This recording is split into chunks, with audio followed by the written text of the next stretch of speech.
नमस्कार, स्वागत है आप सभी का। आपके साथ मैं हूं अपर्णा मौजम। कोरोना का कंट्रोल का ट्रिपल टी फॉर्मूला काम कर गया। सीएम योगी ने इसी फॉर्मूले से यूपी में कोरोना को कंट्रोल किया।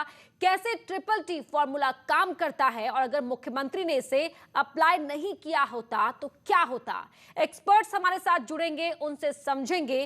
पहले रिपोर्ट देखिए, उसके बाद होगी बातचीत एक्सपर्ट से।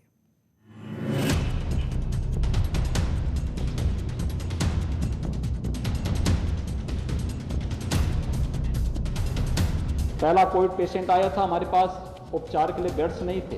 एक सदी की सबसे बड़ी महामारी का सफलतापूर्वक समाधान। 24 अप्रैल को जो पॉजिटिव केस आए थे 38,000 से अधिक आए थे, लेकिन जो आशंकाएं व्यक्त की जा रही थी, आज हमारे पास 80,000 से अधिक आईसीयू और आइसोलेशन के बेड्स हैं। फील्ड में मुझे स्वयं उतरना पड़ा था। इस रूप में हम लोगों ने अपनी क्षमता का विस्तार किया। इसके अपेक्षित परिणाम भी सामने आ रहे हैं। पिछले 24 घंटे के दौरान उत्तर प्रदेश के अंदर मात्र 3,200 पॉजिटिव केस आए हैं। कोविड के खिलाफ जंग के मैदान में जब उत्तर प्रदेश उतरा था तो संसाधन के नाम पर हालत ये थी कि पहले पेशेंट को इलाज के लिए दिल्ली के सफदरजंग अस्पताल में भेजना पड़ा था। एक साल बाद कोरोना की सेकेंड वेव ने प्रदेश को घेरा तो मुख्यमंत्री योगी भी चपेट में आ गए। लेकिन सीएम योगी ने जब कोरोना को हराकर वापसी की तो फिर लड़ाई आमने सामने की थी। सीएम योगी ने कोरोना के खिलाफ ट्रिपल टी फॉर्मूले को अपनाया, जिसका परिणाम यह हुआ कि एक महीने के अंदर यूपी में कोरोना की रफ्तार धीमी पड़ गई।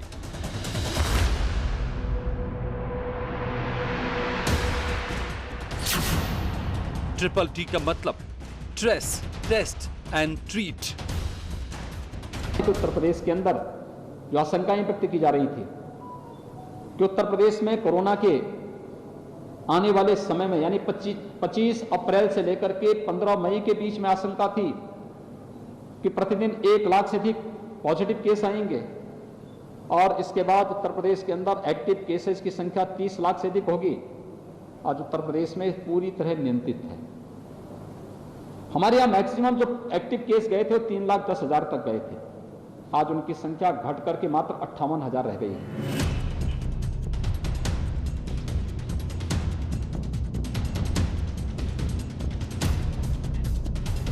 ट्रिपल टी फॉर्मूले का असर ये हुआ कि यूपी में केसेस कम होने लगे।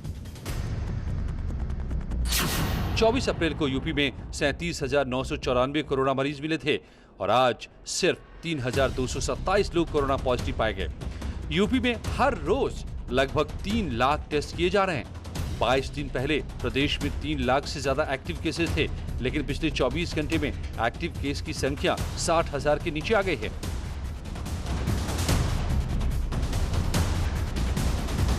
मुख्यमंत्री योगी खुद गांव-गांव, शहर-शहर जाकर कोरोना की लड़ाई की जमीनी हकीकत को परख रहे हैं। पिछले कुछ दिनों में सीएम योगी ने यूपी के सभी 18 मंडलों का दौरा किया, 75 जिलों के अधिकारियों के साथ बैठक की।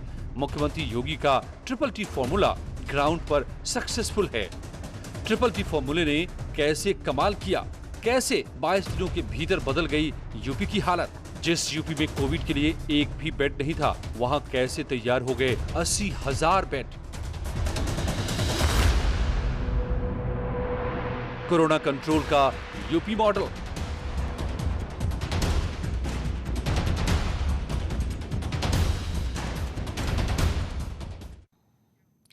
और हमारे साथ एक्सपर्ट जुड़ रहे हैं। आईआईटी कानपुर के प्रोफेसर हैं मणिंद्र अग्रवाल जी, उनका रुख कर लेते हैं। मणिंद्र जी, बहुत बहुत स्वागत है आपका न्यूज 18 पर।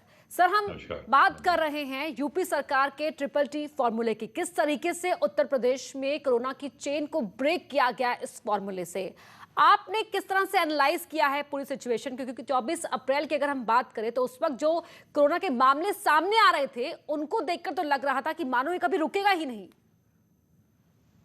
जी, बहुत तेजी से बढ़ रहे थे मामले और हमारा एक सूत्र मॉडल है जिसके द्वारा हम इसको ट्रैक कर रहे थे।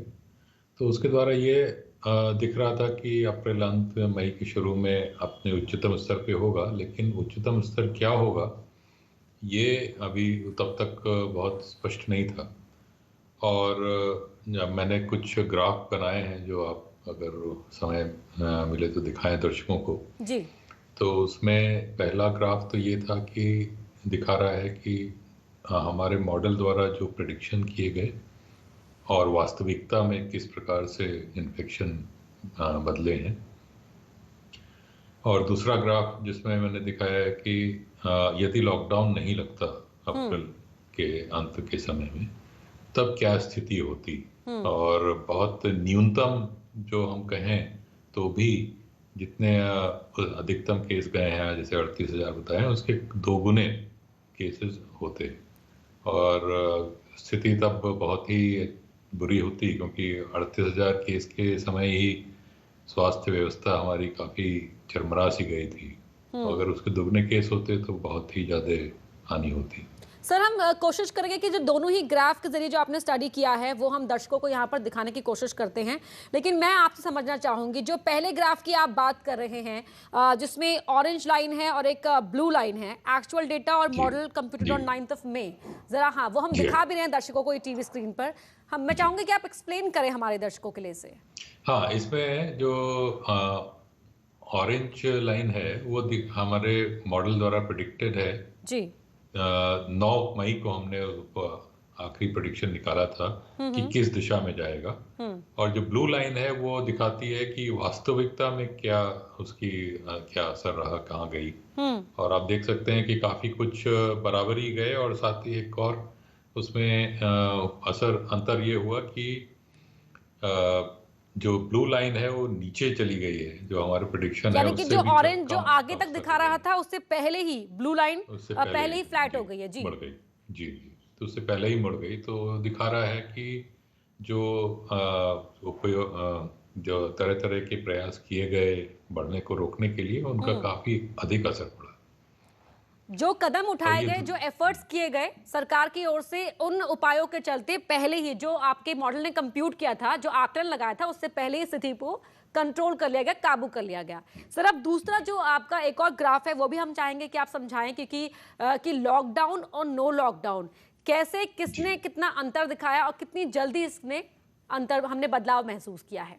जी, ये आप ये ग्राफ देख सकते हैं कि इसमें जो काले रंग की लाइन है वो हमारा वास्तविकता किस प्रकार से हुई वो दिखाता है, और लाल रंग की लाइन जो है वो दिखा रही है कि यदि लॉकडाउन नहीं लगता तो क्या स्थिति होती। तो आप देख सकते हैं कि दोनों के उच्चतम स्तर शायद एक ही दिन आता आसपास कुछ दिनों के, लेकिन उच्चतम स्तर में 70,000 से भी अधिक केसेस होने की संभावना थी। और ये हमारा आकलन जो है वो अपने कम से कम मान के समझिए कि जो होता स्थिति उस समय, और तब काफी अधिक परेशानी का सामना करना पड़ता। तो बहुत ही ज्यादा क्रिटिकल यहाँ पर सिचुएशन हो जाती है अगर ऐसा होता, अगर लॉकडाउन ना होता।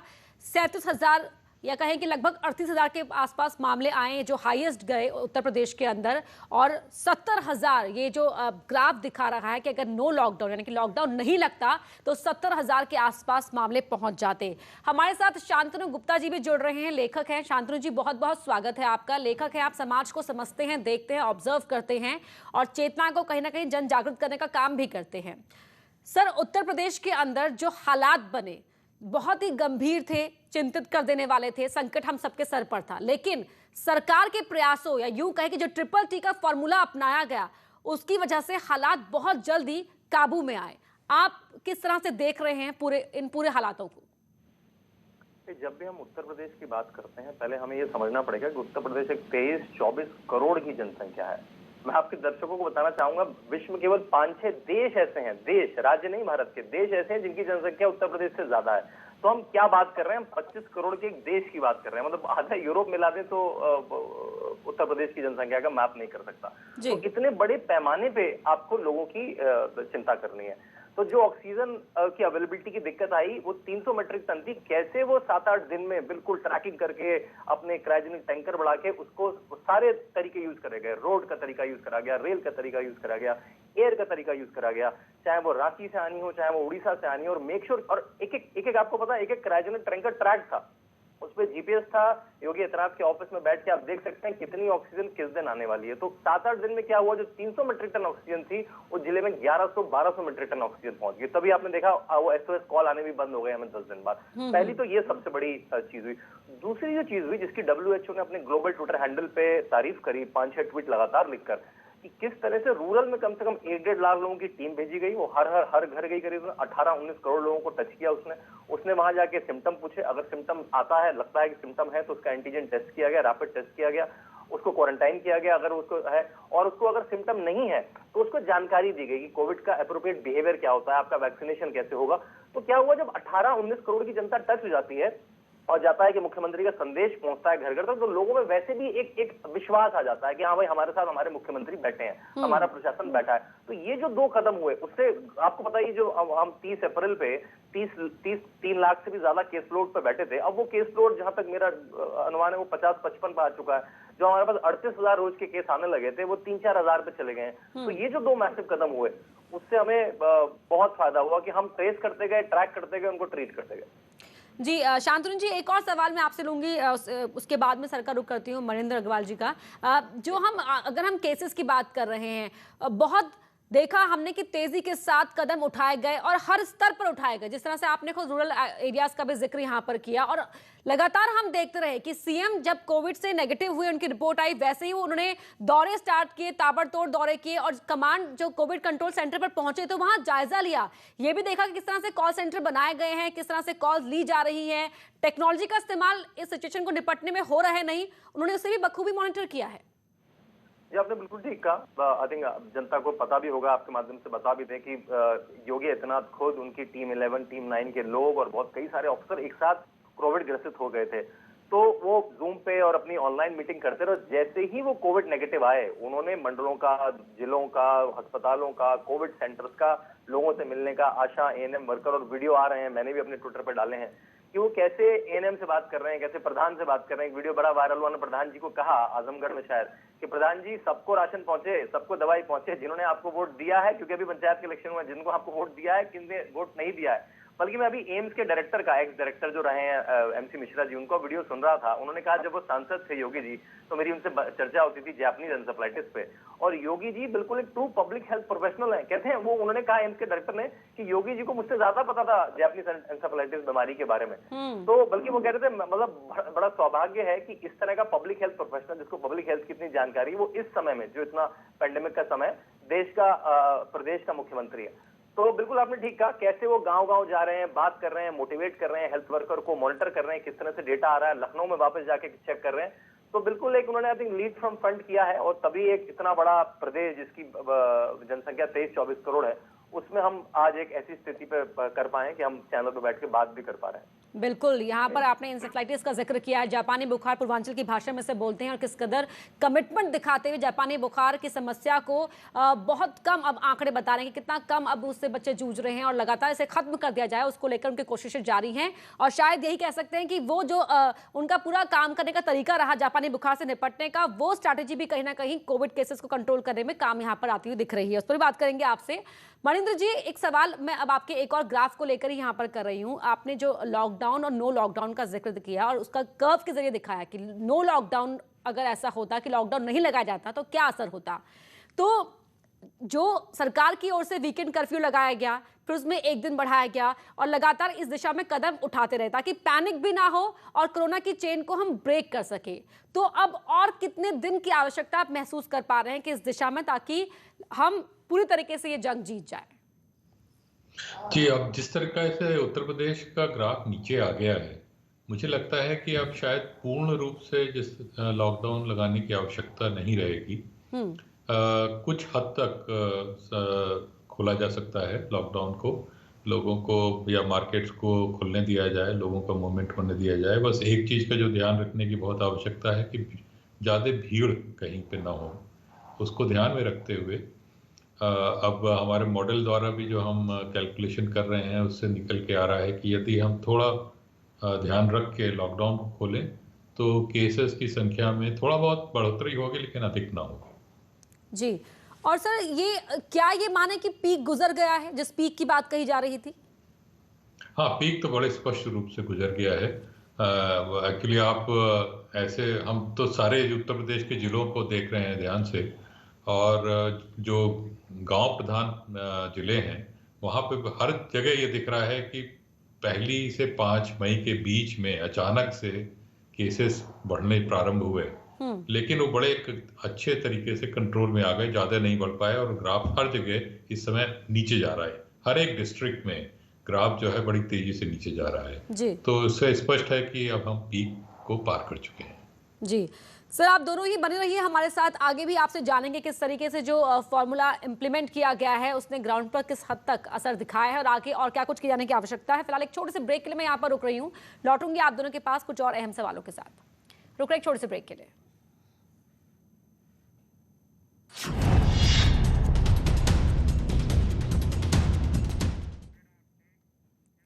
और बड़ी खबर आपको बता दें, प्रयागराज से जहां हाईकोर्ट ने योगी सरकार की तारीफ की है, कोविड कंट्रोल पर योगी सरकार के प्रयासों को सराहा है, अस्पतालों में इलाज की सुविधा बढ़ाने पर तारीफ की है। सरकार ने कई जिलों की रिपोर्ट पेश की थी, कोविड कंट्रोल से जुड़ी रिपोर्ट कार्ड दी गई थी, रिपोर्ट कोर्ट में दी गई थी। बहराइच, श्रावस्ती, बिजनौर की रिपोर्ट पेश की गई, जौनपुर की रिपोर्ट भी सरकार ने कोर्ट में दी। पीआईएल पर सुनवाई के दौरान हाईकोर्ट ने तारीफ की है।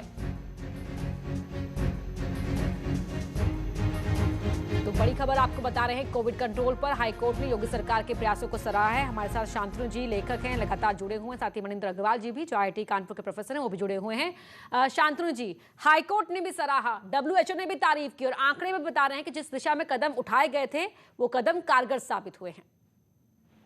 देखिए, जो सच है उसको कोई नहीं निकाल सकता, ना कोर्ट नकार सकता है, ना WHO निकाल सकता है, ना मीडिया नकार सकता है। हमने देखा पिछले 2-3 हफ्ते में बहुत सारी झूठी सच्ची खबरें भी चलाई गई। देखिए, योगी सरकार पिछले 4-4.5 साल से इस बात की तो शिकार है कि अगर इतनी बात होती है तो बहुत सारा मीडिया, मैं आपके लिए नहीं कह रहा हूँ, उसे इतना बड़ा करके दिखाता है। उत्तर प्रदेश में पिछले 3 हफ्ते से अगर आप 10 लाख पे केस देखें, चाहे वो मोर्टालिटी के केस हो, चाहे वो एब्सोल्यूट केसेस हो, वो महाराष्ट्र से कम है, वो केरला से कम है, वो वेस्ट बंगाल से कम है, वो तमिलनाडु से कम है। फिर भी अगर रिपोर्टिंग की संख्या देखो, इवन इंग्लिश मीडिया में वो सबसे ज्यादा होती है। तो वो तो उत्तर प्रदेश की सरकार रहती है उसका शिकार। लेकिन जैसा आपने कहा, अब कोर्ट से भी अब हामी आ गई है, क्योंकि मैनेजमेंट हो रहा है। हर जिले की 5-5 जिले जो मैंने सुना है कंसिडर कर रहा है कोर्ट ऑलमोस्ट रोज के बेसिस पे, और उस पर सरकार अपना पक्ष रख रही है कि वो क्या कर रही है। अब तो बात आगे निकल आई है, अब तो बात वैक्सीनेशन पे हो रही है, और जो सुनने में आ रहा है वैक्सीनेशन के बड़े अच्छे प्लान बनाए जा रहे हैं। उसमें अलग अलग सेंटर बनाए जा रहे हैं, विकलांगों के लिए किस तरह से होगा, जो बुजुर्ग लोग हैं उनके लिए कैसे होगा, छोटे गांव में कैसे CSC में रजिस्ट्रेशन होंगे, जो शहर है नोएडा, गाजियाबाद जैसे कैसे अपार्टमेंट्स में ड्राइव चलाई जा रही है, ड्राइव इन ड्राइव चलाई जा रही है, पत्रकारों के लिए कैसे अलग व्यवस्था की जा रही है। तो मेरे ख्याल से अब तो बात निकल के वैक्सीनेशन पे आ चुकी है, क्योंकि वही हमें अब तीसरी वेव या आगे आने वाले किसी इस तरह के बड़े संक्रमण से बचा पाएगा। जी मणिंद्र जी, तो जो वैक्सीनेशन प्रोग्राम है, रिकॉर्ड वैक्सीनेशन में उत्तर प्रदेश में किया गया है, क्या आपको लगता है कि यही प्रोग्राम, यही स्पीड हमें हर्ड इम्यूनिटी दिलाएगा? हमें थोड़ा और बढ़ानी होगी। मैं समझ रहा हूँ कि अभी उतने उपलब्धता वैक्सीन की नहीं है, लेकिन जो आंकड़े हैं उनके अनुसार अगस्त से काफ़ी उपलब्धता बढ़ जाएगी, और तब और भी अधिक लोगों को वैक्सीनेशन करा के हमारा लक्ष्य होना चाहिए कि इस साल के अंत तक आधी उत्तर प्रदेश की जनसंख्या को वैक्सीन लग जाए, और यदि हम कर लेते हैं तो फिर अवश्य मान सकते हैं कि हर्ड इम्यूनिटी आ जाएगी। जी, बहुत शुक्रिया आप दोनों का ही हमसे जुड़ने के लिए और इस प्रोग्राम के जरिए ये बताने के लिए किस तरीके से जो कदम उठाए गए सरकार के स्तर पर, वो कदम कारगर साबित हुए हैं, और जो आंकड़े अप्रैल में डरा रहे थे, अब मई के आखिर तक वो आंकड़े राहत दिला रहे हैं कि जो कदम उठाए गए, ट्रिपल का फॉर्मूला अपनाया गया, उसने कोरोना की चेन को किस तरीके से, इस चेन को ब्रेक किया है। इस बुलेटिन में फिलहाल इतना ही, खबरें जारी हैं।